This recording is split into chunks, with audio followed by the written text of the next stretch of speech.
El tema que vamos a considerar este día en nuestro folleto de estudio es amor desinteresado. Ya el día de ayer estuvimos hablando sobre cómo debemos poner en equilibrio el conocimiento y el amor. Y Pablo ha hecho esta discusión, si puedo usar esta palabra, para demostrar que necesitamos mostrar verdadero amor desinteresado por aquellos que, debido a su conciencia, todavía están en crecimiento en la vida cristiana. Hay algunos aspectos que tocamos el día de ayer que nos van a servir para hoy, pero quiero que destaquemos un punto antes de entrar de lleno en nuestra lección y orar para poder hacer la reflexión de hoy. Recuerden que la Biblia no fue escrita por capítulos como está ahora en nuestras manos. Era un solo texto. Y esto debe servirnos para que ahora que vamos a comenzar a leer el capítulo 9, veamos que lo que va a hacer Pablo en este momento, en el capítulo 9, es dar un ejemplo de cómo podemos equilibrar el conocimiento que tenemos con el amor. Y cómo el amor va a hacer muchas veces que incluso renunciemos a algunos derechos. Sé que esto no es fácil de decir, ni tampoco es fácil de practicar, pero ya vamos a ver a qué se refiere el apóstol y cómo podemos extraer un principio para nosotros aquí. Vamos a orar. Querido Padre que estás en las alturas de los cielos, estamos muy agradecidos porque tu bondad es para siempre. Y venimos ante ti para suplicar sabiduría a fin de aplicar los principios que encontramos en tu palabra sobre cómo podemos cuidar a nuestros hermanos, cómo podemos ser verdaderos guardas de aquellos que nos rodean. Gracias por tu palabra. En el nombre de Cristo Jesús oramos. Amén. Para este día, recuerden estos elementos que nos van a servir como telón de fondo por lo que veníamos hablando el día de ayer. Parece que ahora está tocando Pablo el tema de una división que hay en la iglesia por aquellos que se creen suficientemente fuertes como para decir, puedo comer carne, aunque haya sido sacrificada a los ídolos, porque el ídolo nada es, pero que están dañando la conciencia de aquellos que son débiles y que dicen que si comemos de esa carne, entonces participar de la idolatría, y por lo tanto, eso es como decir que el cristianismo es igual que cualquier otra religión, cuando sabemos que no es así. Porque aunque tengan razón el grupo de los fuertes, entre comillas lo digo, no por eso están autorizados a ir en contra de la conciencia de los más débiles.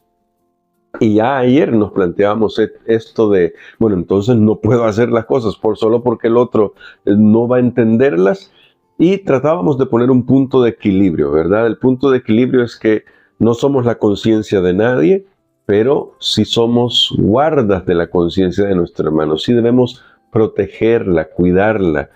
En ocasiones esto va a significar que tal vez debamos de renunciar a algunas cosas en favor de nuestro hermano, pero no debemos verlo en realidad como una carga esto, sino más bien como la oportunidad de ayudar a nuestro hermano a crecer y a madurar.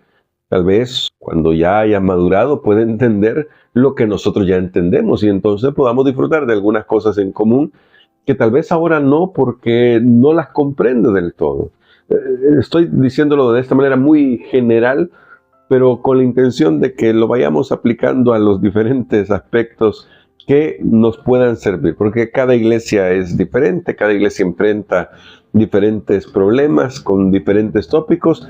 Sin embargo, a la base de todo siempre estará el hecho de que somos seres humanos con una naturaleza tendiente al pecado, y eso ya nos mete en algunos problemas, y por eso necesitamos crecer y madurar. Vamos a ir al capítulo 9 ahora de Primera de Corintios para continuar con el desarrollo del pensamiento que traía el apóstol Pablo. Recuerden que él termina el capítulo 8 diciendo: por lo cual, si la comida le es a mi hermano ocasión de caer, no comeré carne jamás, para no poner tropiezo a mi hermano. Y ayer lo aclaramos, Pablo no está diciendo que él era vegetariano. Pero lo que sí está diciendo es que si la carne sacrificada a los ídolos era un tropiezo para los hermanos, estaba dispuesto a hacerse vegetariano con tal de ayudarles. Es decir, estaba dispuesto a renunciar a algo que él sabía que no tenía ningún problema con tal de ayudar a este grupo de personas que estaban en crecimiento espiritual. Teniendo eso en mente, lo que sigue en el argumento, que para nosotros es el capítulo 9, dice así: no soy apóstol, no soy libre, no he visto a Jesús el Señor nuestro, no sois vosotros mi obra en el Señor. Esta serie de preguntas retóricas tienen en mente una idea. Pablo quiere reforzar el hecho de que como apóstol él goza y debería gozar de ciertos privilegios que otros apóstoles tenían. ¿Sí? ¿Y por qué él no? Ya vamos a leer un poquito de esto. Recuerden que hoy estamos hablando de amor desinteresado. Y Pablo está poniendo este ejemplo para que veamos que a veces es más fácil señalar todo lo malo que hay y no nos damos cuenta de las cosas buenas que hacen otros. Y Pablo está diciendo, bueno, ahora fíjense, todo lo que yo he hecho por amor a ustedes, como para que ahora vengan ustedes y no tengan compasión del hermano que es débil en la fe. Entonces no tendría sentido esto. Yo me he sacrificado por ustedes. Ustedes también deberían sacrificarse por aquellos que están creciendo espiritualmente. Entonces Pablo dice, no soy yo apóstol. Y algunos pensaban que si Pablo no usaba de los derechos del apostolado que tenía, era porque tal vez sentía que no era un apóstol completo. Pero aquí donde él refuerza esto, no he visto al Señor nuestro, a Jesús nuestro, al Señor Jesús nuestro Señor, no lo he visto porque la señal del apostolado que tenían en ese momento era que tenían que haber visto a Jesús. Por eso es que hoy podemos decir que no hay apóstoles, aun cuando hay muchos que se autodenominan apóstoles. Pero aquí Pablo está diciendo, pues yo vi al Señor Jesús. Si Pedro lo vio, si Juan lo vio, ellos caminaron con Jesús, es verdad, pero yo lo vi resucitado. Está hablando de su experiencia de conversión. Pero ahora, al final de esto, Pablo dice, pero la prueba de mi apostolado son ustedes por los cuales yo he trabajado, porque el evangelio ha sido alcanzado o ha sido predicado aquí, los ha alcanzado a ustedes. Por eso en el verso 2 dice, si para otros no soy apóstol, para vosotros ciertamente lo soy, porque el sello de mi apostolado sois vosotros en el Señor. Y ahora Pablo va a señalar el hecho de que ahí en Corinto había un grupo de personas que acusaban a Pablo justamente, vuelvo a repetir esto, por no usar los derechos del apostolado como diciendo, bueno, si no se atreve a usar los derechos que tiene como apóstol es porque en realidad no se cree apóstol. Y no es así. De verdad que yo puedo entender a Pablo en este sentido porque tal vez uno puede llegar a pensar, yo en mi caso personal, yo puedo decir, pero yo no soy pastor, yo trato de hacer lo mejor que puedo, aún con todos los defectos que tengo, pero trato de hacer lo mejor para la iglesia, para servir, trato de hacer lo mejor para prepararme para enseñar la escuela sabática, para dar una reflexión o para predicar un sermón. Y tal vez Pablo dice, miren, yo hago todo lo que puedo por amor. Y eso es lo que está diciendo Pablo. Porque ahora vean, contra los que me acusan, esta es mi defensa. Recuerden que viene desarrollando el tema de cuidar la conciencia de otros en un problema que está dividiendo la iglesia, que es la idolatría. ¿Acaso no tenemos derecho a comer y beber? Esto podría significar, ¿acaso no tenemos derecho a recibir nuestro salario? A tener un salario y dedicarnos solamente a la predicación. No tenemos derecho a llevar con nosotros una hermana por esposa, como hacen también los otros apóstoles, los hermanos del Señor y Cefas, que es Pedro. Y con esto Pablo está diciendo, miren, los otros apóstoles llevan a sus esposas en sus viajes misioneros, la iglesia paga por ellos, Y yo estoy soltero, dice Pablo, pero si yo quisiera casarme, ¿acaso no tendría derecho yo de llevar a mi esposa y que la iglesia pagara también los gastos de ella? Claro, está hablando de su esposa creyente, ¿verdad? Si tuviera, Pablo era soltero. Y ahora pregunta, ¿o solo yo y Bernabé no tenemos derecho a no trabajar? ¿Quién fue jamás soldados a sus propias expensas? ¿Quién planta una viña y no come de su fruto? ¿O quién apacienta el rebaño y no toma de la leche del rebaño? ¿Digo esto solo como hombre? ¿No dice esto también la ley? En la ley de Moisés está escrito, no pondrás bozal al buey que trilla.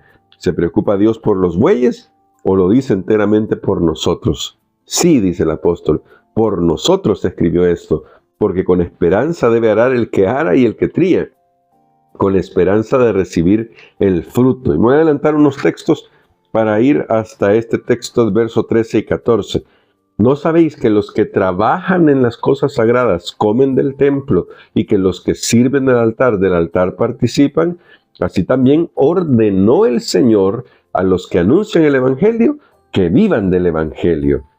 Y Pablo está diciendo todo esto para luego decir, tú puedes seguir leyendo todo el pasaje, todo el capítulo 9, hoy no vamos a leerlo todo, ayer fue bastante extenso, pero Pablo dice esto para luego reafirmar, pero yo no lo he hecho, y no lo he hecho para que no se confundan ustedes, para que ustedes vean que el Evangelio realmente se predica por amor, no porque no se tenga derecho a las otras cosas.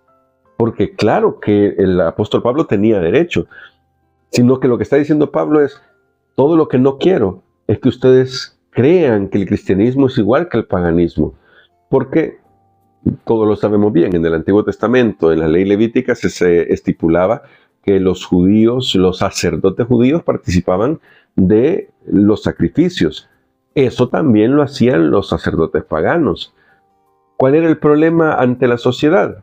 Que pasa como pasa hoy en día, que la gente miraba a los sacerdotes, fueran judíos, fueran paganos, aquí era igual, y decían, bueno, estos son comilones, porque miren cómo la pasan de tranquilos en la vida y todo le llega fácil, porque ahí llegan los sacrificios, llegan las ofrendas, y entonces Pablo dice, y más en una ciudad como Corinto, pareciera como que aquí en Corinto es una ciudad muy crítica, de todo este aspecto en la religión, de si aquellos que ministran en la religión, ahorita no me estoy poniendo a señalar cuál es verdadero o no, ¿verdad? Sino que la ciudad era crítica sobre el hecho de por qué comen de las ofrendas.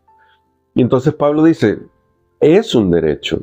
Y Jesús estableció este derecho para los predicadores del Evangelio, que vivan del Evangelio. Ahora, para no estorbar la conciencia de estos hermanos tan críticos que había en Corinto, que señalaban a los sacerdotes, ya fuera judíos, sacerdotes del Dios verdadero, o sacerdotes como de Zeus o de Afrodita o lo que fuera, para no lastimar la conciencia de ellos, porque noten que es lo que venimos discutiendo desde el día de ayer, Pablo dice, pues yo voy a trabajar con mis manos, y nadie me va a poder decir a mí que lo que yo estoy predicando es por ganancia, porque yo lo voy a hacer libremente. Me voy a ganar mi sustento, voy a trabajar de esto, que era hacer tiendas, y luego voy a predicar el Evangelio.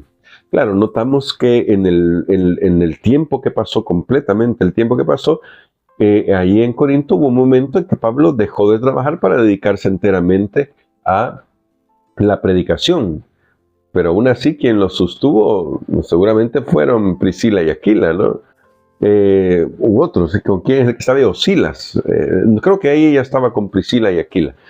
El punto es que Pablo está señalando todos los derechos que tenía para luego decir, estuve dispuesto y estoy dispuesto a renunciar a eso con tal de que ustedes puedan ser personas que crezcan en la gracia.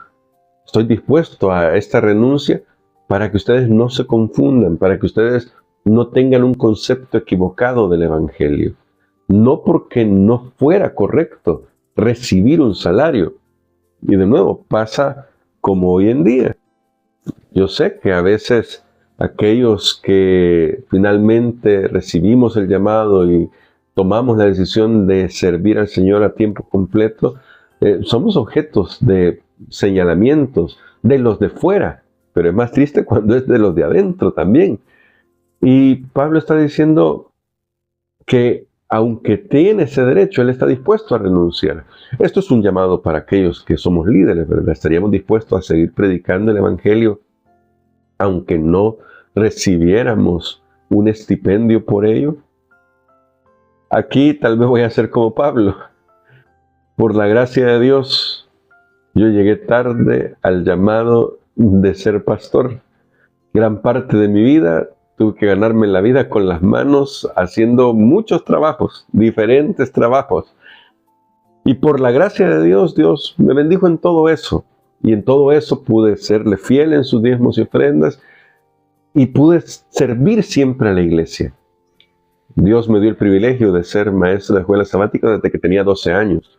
A los 15 años era líder de una pequeña congregación y además era diácono y me ordenaron como diácono. A los 17 años Dios me dio el privilegio de ser anciano de iglesia y de servir al Señor como anciano. Y desde entonces, 18 años de mi vida, serví al Señor antes que Dios decidiera a bien llevarme a Radio Adventista y comenzar a trabajar ya con la obra. Pero durante todo ese tiempo, yo le serví al Señor con todo lo que pude servir y traté de dar lo mejor de mí, no porque recibiera un salario, sino porque amo la causa de Cristo. Pero el Señor tuvo a bien tener misericordia de mí y mirarme para este ministerio y en el nombre del Señor pues tratamos de avanzar. Así que mis queridos hermanos, tenemos que aprender, y esta es la lección central de hoy, que a veces tal vez nos va a tocar una renuncia a nuestros derechos. No porque debamos ser pisoteados, tenemos que tener cuidado con eso, pero sí porque debemos estar dispuestos a cuidar de la conciencia de aquellos que están creciendo espiritualmente. No siempre es fácil, pero la verdad es que aquí es donde entra el tema de cómo servimos al Señor, con qué motivación lo hacemos. Porque si nuestra motivación es el reconocimiento y la ganancia en este mundo, tal vez la tengamos, pero es efímero y finalmente no tiene la vida eterna. Pero en Cristo Jesús tenemos la vida eterna. Así que vamos a orar pidiendo al Señor que nos ayude a servirle con un corazón dispuesto, desinteresado. Y quizá para terminar, quiero decir esta idea. Queridos hermanos y queridas hermanas, aprendamos a orar por nuestros líderes, por nuestros pastores. Oremos por ellos para que la obra que realicen pueda ser guiada por el Espíritu Santo. Y ayudémosle en lo que necesiten. Por la gracia de Dios, hay personas que se dedican a esto y tienen esa vocación. Que Dios les ayude a mantenerse, pase lo que pase, incluso si no tuvieran un salario. Pero que el Señor se encargue de eso. Así que vamos a orar pidiendo que Dios dé fuerzas y bendiga a su iglesia. Querido Padre que estás en las alturas de los cielos, estamos muy agradecidos por tu paciencia y amor y queremos pedirte, Señor, que por favor tú bendigas a tu iglesia. Por favor, bendice a tu pueblo, a cada uno de los miembros y bendice a los líderes, Señor. Bendice a nuestros pastores que trabajan para servirte a ti y haz que tu gracia y tu amor los sustente en todo momento. Oramos confiando en los méritos de Cristo Jesús. Amén.